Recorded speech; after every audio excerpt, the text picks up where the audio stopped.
কাঁটা তারের যন্ত্রণা, লিখেছেন ডক্টর অপূর্ব চক্রবর্তী।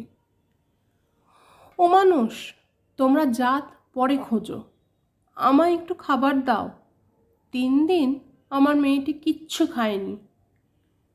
ও যে চলতে পারছে না, ওকে যে উঠতেই হবে। কাঁটা তার এখনো অনেক দূরে, আমাদের যে দেশ ছাড়তে হবে।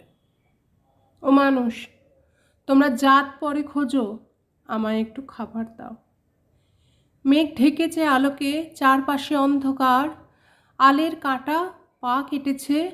ও আমার ছোট্ট মেয়ে, বড় আদরের, রক্ত ভেজা পায়ের ছাপ দিয়ে যাচ্ছে এ দেশকে। কোথায় যাব জানি না, কিন্তু যেতে হবেই। ও মানুষ, তোমার জাত পরে খোঁজো, আমায় একটু খাবার দাও। আমার মেয়েটি কেমন